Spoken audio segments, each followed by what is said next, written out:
What's going on, YouTube? Thanks for tuning into the channel. Welcome to Also Simplified, coming to you with a video here about should you be a passport bro? Obviously, been in the news. Like, comment, subscribe, dislike if you didn't like. Leave me some feedback, help a brother out. But let's jump into this one. This one is about a topic that I think is pretty interesting. I like to travel, definitely want to increase my frequency of doing that, have some places on the destination list.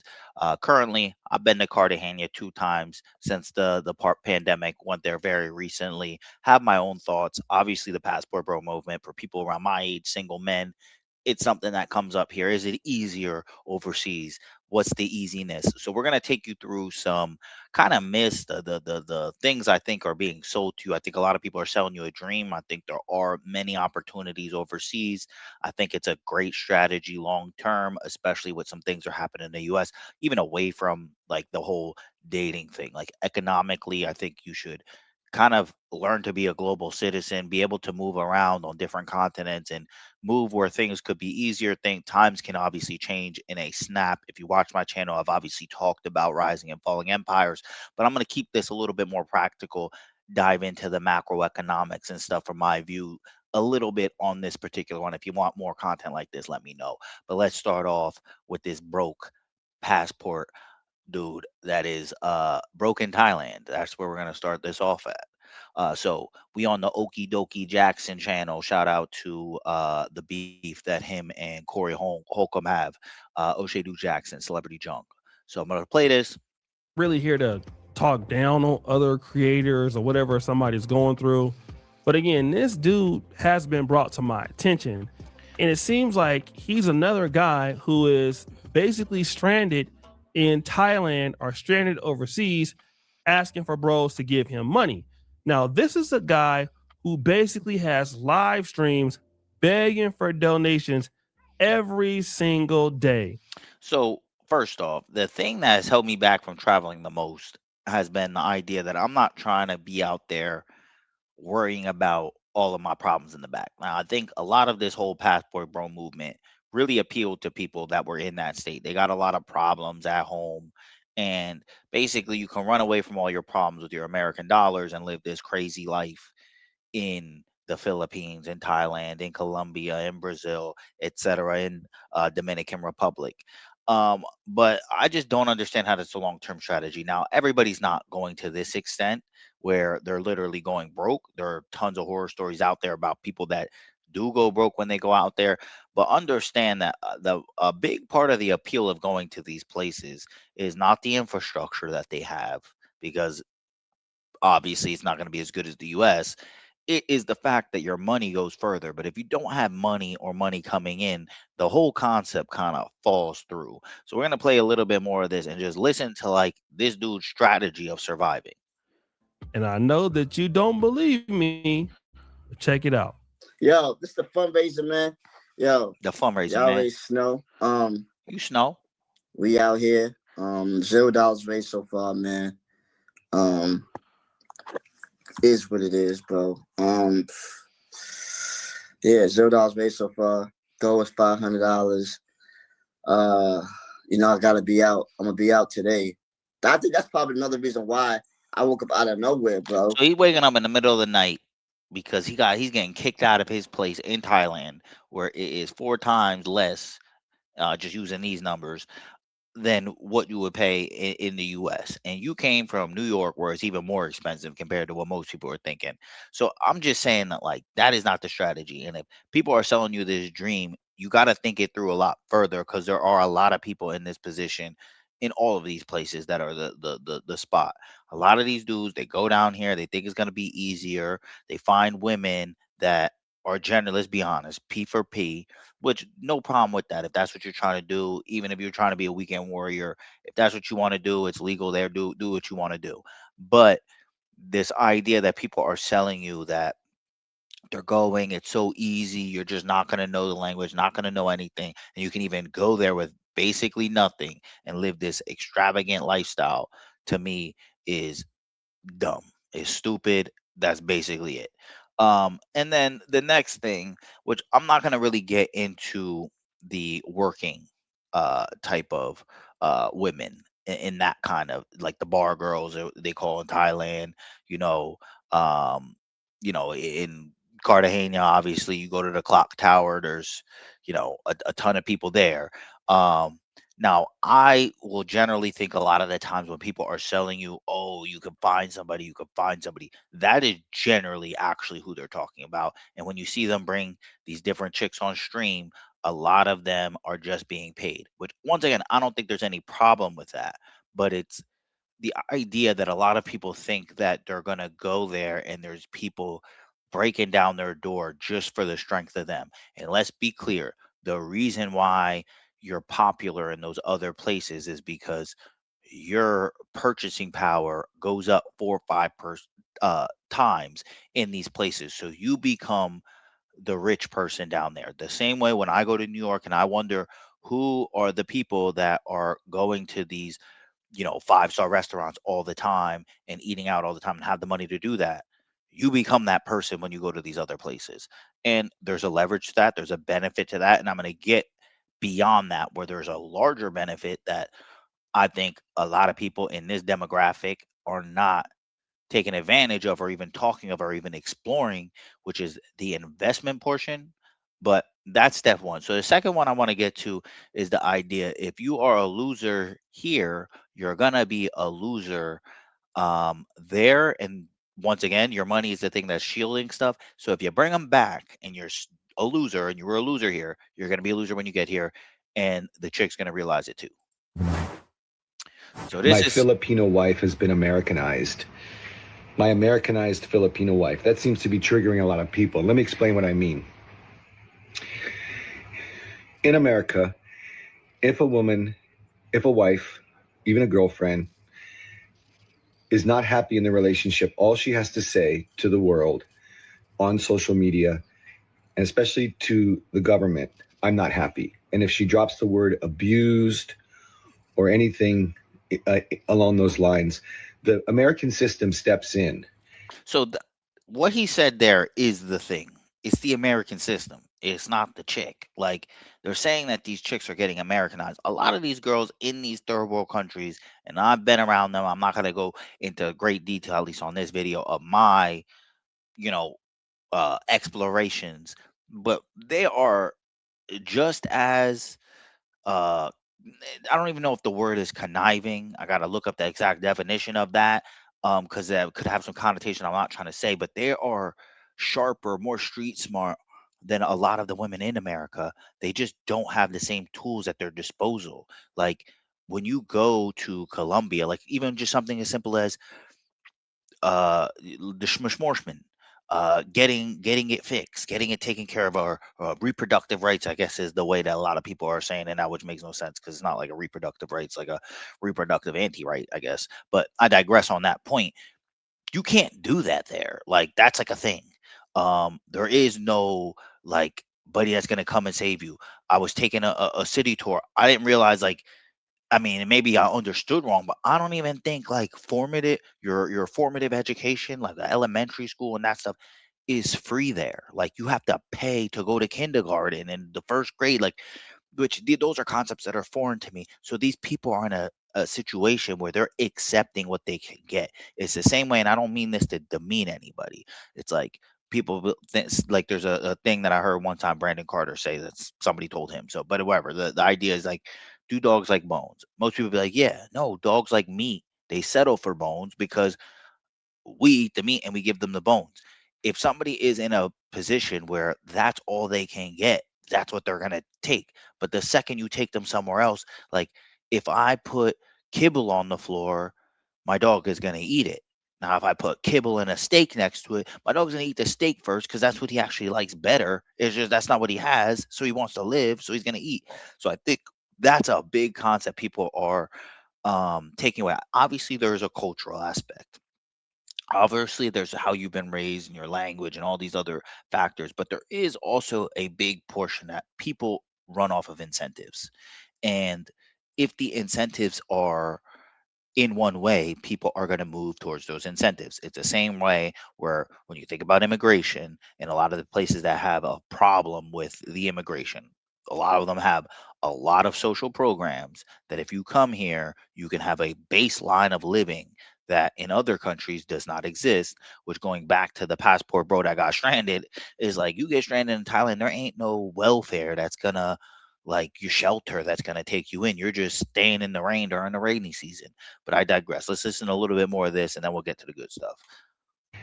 It steps in to protect her against any for any allegations that she makes. And the man's side of the story is it's all assumed. I'm an evil, controlling, patriarchal, oppressive white dude. And the narrative quickly, instantly becomes me bad, she victim. So the fight that we're having, that's still there. Okay. That's always going to hang over my head. I'm a passport bro. I brought her here. I married her here. And you know, the passport bros come in all ages and shades, okay? Just because there was one group that was really the group that was saying that he's a passport bro too. He signed a document which he's gonna say that he's gonna take care of her, I think for like 10 years. I didn't even know that was a thing. But like when you're giving away your leverage to somebody and you're doing all this thing and you're like a sucker like this, and not saying that like if you get married to somebody overseas that makes you a sucker, but you could just hear with the way he's talking. He's giving you a sob story about a bunch of things that were his decision. He's putting things about a government at, as like a thing that infected his wife's mind, when it's like, no, you put her in a different situation and that's the cause. So if you're not the man at home and you go somewhere else, you better stay there. And if you want to bring them back, you better be the man. Now, the way that you can be the man in both places, because now I'm just gonna take a pause. I didn't find those videos right now, but there's a lot of like people that are close to my age. I'm in my like earlier, I guess I just entered my mid 30s for sure now because I just turned 34. But a lot of these people around their 30s, maybe late 20s, mid 30s, early 30s, a lot of these people are selling this idea. And I'm a biased party. I just bought a house in New Jersey, so there's no way that I'm gonna just completely give up this investment. Now I could sell this and put all the money in the bank and try to live for however many years in a third world country. But what is the sustainability of that? What is the protection you have if, you know, we really go through a global recession where we don't know who's going to be the dominant party? We don't know what currency is going to be the dominant currency. What if the dollar goes to crap? We create a new fiat currency, which has happened. If you look around history, and this is why I'm created that Ray Dalio video. Like, I'm coming from a slightly different perspective than these guys. These people that are trying to get you to like get a $40,000 remote job that AI might replace in the next year or two, move to a third world country and build your whole life and build it on that freaking lousy freaking house of cards. Like, to me, that's like, I'm trying not to use certain words that I think will be banned, but it's stupid. Okay, and you could probably think of the word I keep refraining from using. I'm trying to grow, but I feel like your mentality should be when you're going to these countries is, yes, I'm a proponent of like my goal and view of how I want to do this is just to have places around the world. If I want to chase the sun, if I want to spend a month or 2 months somewhere in a particular other land, I have an investment here, a multifamily property that I'm renting out, and then I have like a floor that'll be mine. I can keep all of my stuff, you know, have a life down here, live where there's great infrastructure, business opportunities, where the money is currently. Let if inflation happened, I'm gonna move with it. I don't have just cash money living in another country where there's no real assets that I have. I'm living where I'm benefiting from the country that I'm from, and I want to be the man here. Like at the end of the day, like I don't want to be in a situation where it's like I'm only cool if I have way more money than everybody else because of like what feels like a loophole. I want to be cool here, be able to go other places and be cool there too. So, um, with that being said, there is another view where it's away from this like low grade mindset. Like, I just want to find a wife, or I just want some booty cheeks. I just want to go where it's easier and like my dollar goes a little bit further, but I'm not going to make more money. Away from that, there's another view to this, and I'm going to go to this guy here. So obviously, and we'll just kind of start in the beginning of this video. We've seen what has happened with And Venezuela has been in the news a lot recently, Venezuela. and it was crazy too. Just fun fact: when I was in Cartagena, I came back one day, woke up right like the day I came back and I woke up, they captured freaking Maduro. So I almost got freaking stranded in the Caribbean, because the Caribbean Airways were shut down. But basically, what he's going to talk about here is about Venezuela. He has a little bit of things about particular price of places, but I'm going to skip through. I like this guy. His name's the Nomad Capitalist, and a lot of the things that he talks about is how to get residency, multiple passports, getting different properties in different lands. And basically, his idea is a lot of like, not in a negative way, but like tax evasion. You know, you don't pay taxes where you don't have to, structuring things in a certain way. But the thing that inspires me about what he says is like, it's like being a real global citizen, thinking about moving to a Kuala Lumpur. And then this one's talking about Venezuela and some of the opportunities that you can see there. And we'll kind of play a little bit of that right here.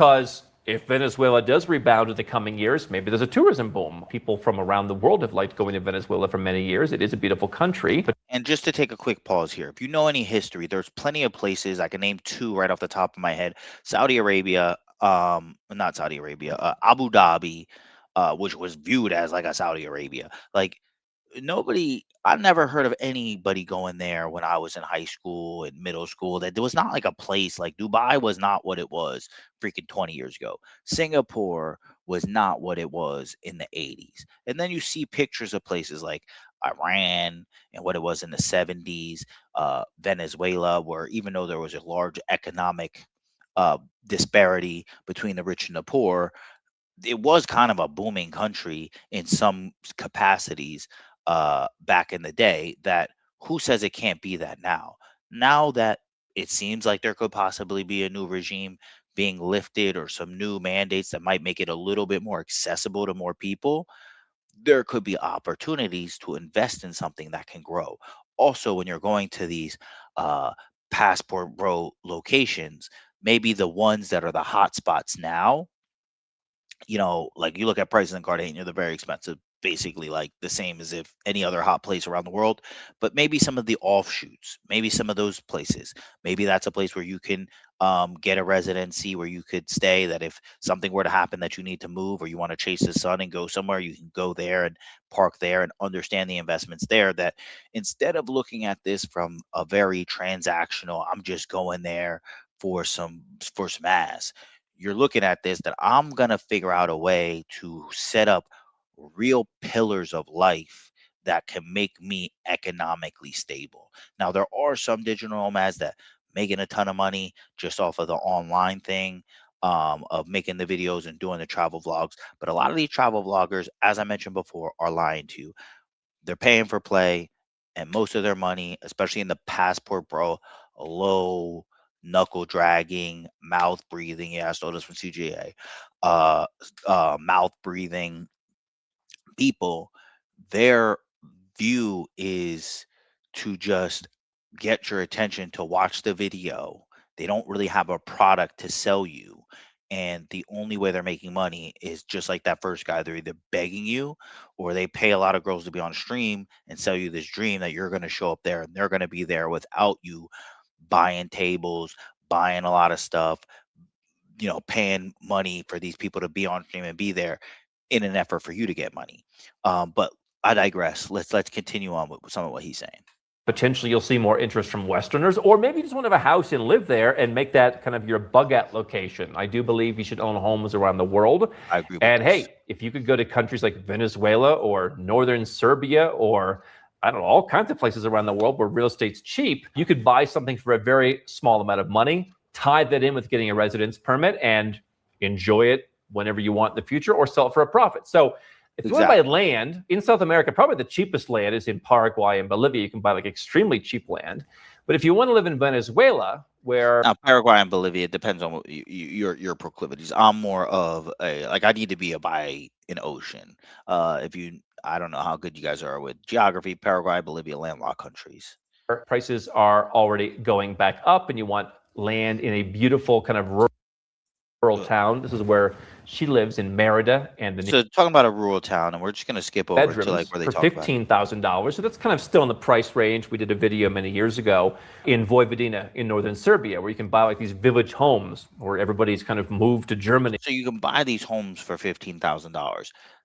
That you would never find anywhere. You might, you could have a bunch of land. You can build it out however you want. If you want to get into farming and have a farm or have something like that's an idea for that I'm even thinking of. I'm like, why try to get a farm in the U.S. or somewhere far in freaking Boise, Idaho, when it's the same amount of time for me to fly to South America and go to the same thing?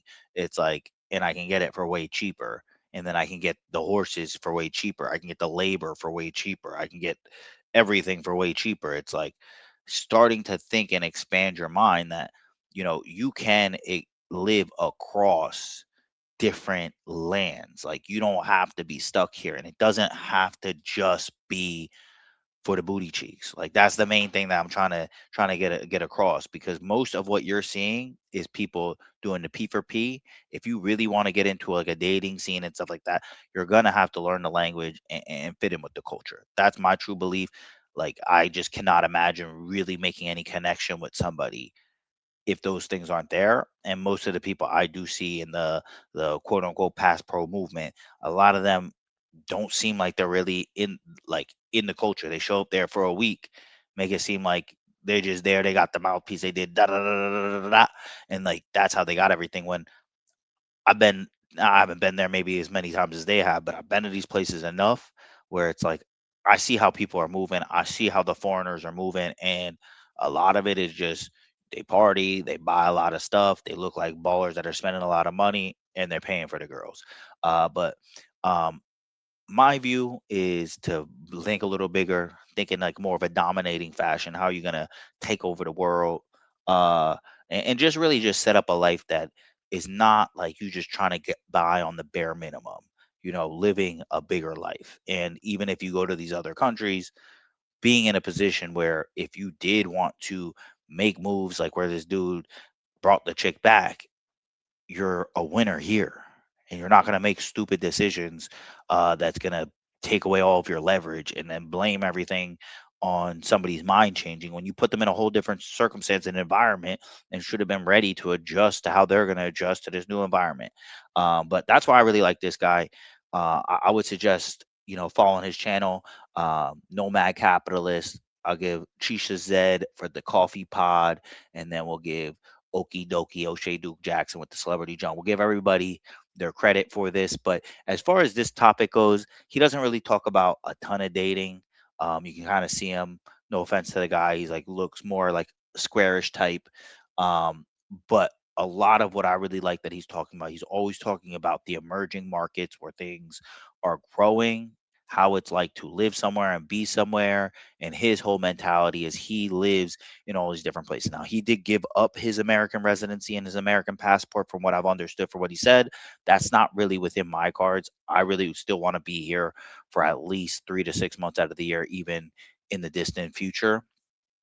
But those other 3 to 6 months, I want to be hopping around the world. I want to have bases. Definitely want to base in South America since it's so close. And then I also want to base probably somewhere in that Eastern Europe, Western Asia type of land, so that I can get around there. And then I do want to make my make my way back to the motherland and find some places in Africa to go. Kenya is looking like it is a pretty cool place with Nairobi, but on the docket this year. And I'm gonna make sure I just film everything. Probably gonna put all my stuff on this channel.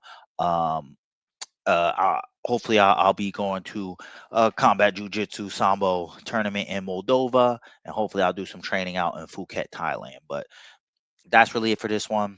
Hope you like the content. If you didn't like it, dislike, leave some comments below. Dislike, negative comments, whatever feedback will do. And until next time, you know what it is. Peace.